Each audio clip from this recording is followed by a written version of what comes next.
Hello friends, எல்லோரும் எப்படி இருக்கீங்க? என்னோட இங்கிலீஷ் வந்துட்டு நான் எவ்வளோ பேசினாலும் என்னோட இங்கிலீஷ் வந்துட்டு டெவலப்பே ஆக மாட்டேங்குது. நான் என்ன தான் பண்ணுறது? தமிழில் நல்லா தெரியும், ஆனால் எனக்கு அப்படியே இங்கிலீஷில் எப்படி பேசணும்னு தெரில அப்படின்ட்டு இருக்கீங்களா? ஸோ உங்களுக்கான சேனல் தான் நம்மளோட இங்கிலீஷ் ஈஸ் சேனல். ஸோ நீங்கள் இன்னும் நம்மளோட சேனல் இன்னும் சப்ஸ்கிரைப் பண்ணாமல் இருந்தீங்கன்னா உடனே நம்மளோட சேனலை சப்ஸ்கிரைப் பண்ணிக்கிங்க.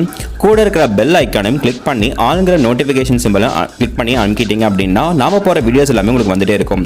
அடுத்தது நம்மளோட பிளேலிஸ்ட்டில் பார்த்தீங்க அப்படின்னா தமிழ் டு இங்கிலீஷ் டிரான்ஸ்லேஷன் சீரியஸ்ன்னு இருக்குது. ஸோ இதில் தமிழ்லேருந்து இங்கிலீஷில் எப்படி நம்ம கன்வெர்ட் பண்ணுறது, டெய்லி யூஸ் பண்ணுற வேர்ட்ஸ் அப்படிங்கிறது எல்லாமே இந்த சீரியஸ்லேருந்து வந்துகிட்டே இருக்குது. ஸோ இன்றைக்கான வீடியோ பார்த்தீங்கன்னா நம்மளோட தமிழ் ஃபங்க்ஷன்ஸ் நேம்லாம் இருக்கும்ல, அதெல்லாம் எப்படி இங்கிலீஷில் சொல்லுவாங்க அப்படிங்கிறது தான் இந்த வீடியோ. ஸோ இதில் ஃபஸ்ட்டு பார்த்தீங்க அப்படின்னா கும்பாபிஷேகம். நான் கும்பாபிஷேகத்துக்கு போனேன் அப்படின்லாம் சொல்லுவாங்களே, அதுக்கான இங்கிலீஷ் வேர்டு பார்த்தீங்கன்னா கான்சரேஷன். ஸோ அடுத்ததாக பார்த்தீங்க அப்படின்னா பதவியேற்பு விழா அப்படின்னு சொல்லுவோம்ல, அதுக்கு ஸ்வேரிங் இன் செரிமனி அப்படின்னு சொல்லலாம். ஸ்வேரிங் இன் செரிமனி அப்படின்னு சொல்லலாம். ஸ்வேரிங் இன் செரிமனி. அடுத்தது பெயர் சூட்டு விழா, அதுக்கான இங்கிலீஷ் வேர்டு பார்த்தீங்கன்னா நேமிங் செரிமனி அப்படின்னு சொல்லலாம். நேமிங் செரிமனி அப்படின்னு சொல்லலாம். அடுத்ததாக திறப்பு விழா அப்படின்னு சொல்லுவோம்ல, அதுக்கு ஓப்பனிங் செரிமனி, அப்படி இல்லைனா இனாகுரல் செரிமனி அப்படின்னு சொல்லலாம். ஓப்பனிங் அப்படி இல்லைனா இனாகுரல் செரிமனி அப்படின்னு சொல்லிக்கலாம். அடுத்தது பார்த்தீங்கன்னா புதுமனை புகுவிழா, புதுசாக வீடு கட்டி நம்ம வீடு புண்ணியாஜனம் பண்ணுவோம்ல, அதுக்கு பார்த்தீங்கன்னா ஹவுஸ் வார்மிங் சொல்லலாம். ஹவுஸ் வார்மிங் செரிமனி அப்படின்னு சொல்லலாம். அடுத்தது பார்த்தீங்கன்னா காதணி விழா, காது குத்துவாங்கள்ல, அதுக்கு பார்த்தீங்கன்னா இயர் பியர்சிங் செரிமனி அப்படின்னு சொல்லலாம். அப்படி இல்லைனா இயர் போரிங் செரிமனி அப்படின்னு சொல்லலாம். BORING. இது பார்த்தீங்கன்னா பியர்சிங். அடுத்தது பார்த்தீங்கன்னா வயசுக்கு வந்திருப்பாங்கள்ல, அதுக்கு மஞ்சள் நீராட்டு விழா அப்படின்னா பியூபர்ட்டி செரிமனி அப்படின்னு சொல்லலாம். பியூபர்ட்டி செரிமனி அப்படின்னு சொல்லலாம். அடுத்தது வளைகாப்பு. வளைகாப்புக்கு பார்த்தீங்க அப்படின்னா பேபி ஷவர் செரிமனி அப்படின்னு சொல்லலாம். பேபி ஷவர் செரிமனி அப்படின்னு சொல்லலாம். இல்லைனா பேங்கிளிங் செரிமனி அப்படின்னு சொல்லலாம். அடுத்தது நிச்சயதார்த்தம். நிச்சயதார்த்தத்துக்கு பெட்ரோத்தல் செரிமனி அப்படின்னு சொல்லலாம். இன்னும் என்கேஜ்மெண்ட் சொல்லலாம். பெட்ரோத்தல் அப்படின்னா என்கேஜ்மெண்ட். அடுத்தது மொட்டை அடிப்பாங்கள்ல, அதுக்கு பார்த்தீங்கன்னா டான்சுரிங் அப்படின்னு சொல்லலாம். இந்த கோயிலுக்காக மொட்டை அடிக்கிறது அந்த மாதிரிலாம் இருக்கலாம், அதுக்கு டான்சுரிங் செரிமனி அப்படின்னு சொல்லலாம். அடுத்தது ஞானஸ்தானம் பண்ணுவாங்க, கிறிஸ்டின்ஸ்லாம் ஞானஸ்தானம் பண்ணுவாங்களா, அதுக்கு பேப்டிசம் அப்படின்னு சொல்லலாம். பேப்டிசம். அடுத்தது தொட்டில் விழா, தொட்டிலில் போடுவாங்களே குழந்தைய, பிறந்த குழந்தைய, அதுக்கு பார்த்தீங்க அப்படின்னா கிரேடல் செரிமனி அப்படின்னு சொல்லலாம். Cradle, CRADLE. ஸோ அடுத்ததாக பார்த்தீங்கன்னா சத்திய பிரமாணம் செய்வாங்களா, அதுக்கு பேர் பார்த்தீங்கன்னா ஓத் டேக்கிங் செரிமனி அப்படின்னு சொல்லலாம். ஓத் டேக்கிங் அப்படின்னு சொல்லலாம். ஸோ அதுக்கு அடுத்ததாக பார்த்தீங்க அப்படின்னா இறுதிச் சடங்குலாம் போவோம்ல, ஸோ அதுக்கான இங்கிலீஷ் வேர்டு பார்த்தீங்கன்னா ஃபியூனரல் செரிமனி அப்படின்னு சொல்லலாம். ஃபியூனரல், FUNERAL, ஃபியூனரல் செரிமனி அப்படின்னு சொல்லலாம். அடுத்தது இறந்தவர் அடக்கச் சடங்குன்னு சொல்லுவாங்கன்னா பரியல் செரிமனி அப்படின்னா எரிப்பாங்கள்ல, அதுக்கு பேர் பார்த்தீங்கன்னா பரியல் செரிமனி அப்படின்னு சொல்லலாம். இறந்தவர் அடக்கச் சடங்கு. அடுத்து தகனச் சடங்குன்னு பார்த்தீங்கன்னா கிரெமேஷன் செரிமனி அப்படின்னு சொல்லலாம்.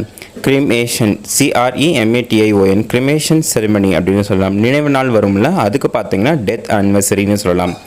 டெத் ஆனிவர்சரி அப்படின்னு சொல்லலாம். அடுத்ததாக பார்த்தீங்க அப்படின்னா பட்டமளிப்பு விழா, அதாவது காலேஜ் முடிச்சுன்னு நம்மளுக்கு கிராஜுவேஷன் டே வைப்பாங்களா, அதுக்கு பார்த்தீங்கன்னா கிராஜுவேஷன் செரிமனி அப்படின்னு சொல்லலாம். கிராஜுவேஷன் டேன்னு சொல்லலாம். கிராஜுவேஷன் டே, கிராஜுவேஷன் செரிமனி. அடுத்தது அப்படி இல்லைனா கான்வகேஷன் செரிமனி அப்படின்னு சொல்லலாம். கான்வகேஷன் செரிமனி அப்படின்னு சொல்லலாம். கான்வகேஷன் டேலாம் சொல்லுவோம்ல, கான்வகேஷன் செரிமனி அப்படின்னு சொல்லலாம். அடுத்தது புதுசாக வீடு கட்டி அடிக்கல் நாட்டுவாங்களே, அதுக்கு பார்த்தீங்கன்னா ஃபவுண்டேஷன் ஸ்டோன் லேயிங் செரிமனி அப்படின்னு சொல்லலாம். ஃபவுண்டேஷன் ஸ்டோன் லேயிங் செரிமனி அப்படின்னு சொல்லலாம். அடுத்தது க்ளோசிங் செரிமனி, நிறைவு விழா வரும்ல, அதுக்கு பார்த்தீங்கன்னா க்ளோசிங் செரிமனின்னு சொல்லலாம். க்ளோசிங் செரிமனி அப்படின்னு சொல்லலாம்.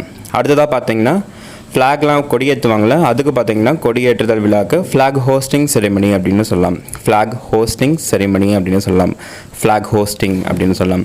அடுத்தது மரம் நடுவாங்களா, மரம் நடும் விழா அப்படிங்கிறதுக்கு ட்ரீ பிளான்டேஷன் செரிமனி அப்படின்னு சொல்லலாம். ட்ரீ பிளான்டேஷன் செரிமனி அப்படின்னு சொல்லலாம். Tree plantation. அடுத்தது பார்த்தீங்கன்னா மாலை மாற்றும் சடங்கு, கல்யாணத்துக்கு அப்புறம் மாலைலாம் மாற்றுவாங்களா, அதுக்கு பார்த்தீங்கன்னா எக்ஸ்சேஞ்ச் ஆஃப் கார்லாண்ட் அப்படின்னு சொல்லலாம்.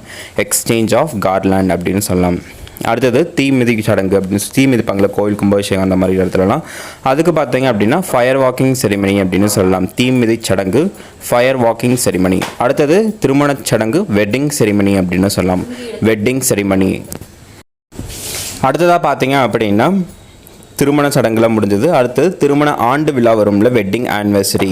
திருமண ஆண்டு விழா அப்படின்னா வெட்டிங் ஆனிவர்சரி அப்படின்னு சொல்லலாம். வெட்டிங் ஆனிவர்சரி திருமண ஆண்டு விழா.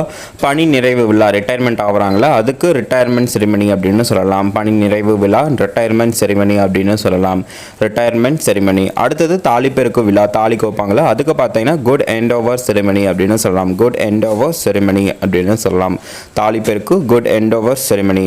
அடுத்தது பூமி பூஜைலாம் பண்ணுவோம், அதுக்கான இங்கிலீஷ் வேர்டு பார்த்தீங்கன்னா லேண்ட் வர்ஷிப் அப்படின்னு சொல்லலாம். லேண்ட் வர்ஷிப் அப்படின்னு சொல்லலாம். லேண்ட் வர்ஷிப் அப்படின்னு சொல்லலாம். அடுத்தது முடிசூட்டும் விழா, அதுக்கு பார்த்தீங்கன்னா கோரனேஷன் செரிமனி அப்படின்னு சொல்லலாம். கோரனேஷன் செரிமனி அப்படின்னு சொல்லலாம். முடிசூட்டும் விழா கோரனேஷன் செரிமனி அப்படின்னு சொல்லலாம்.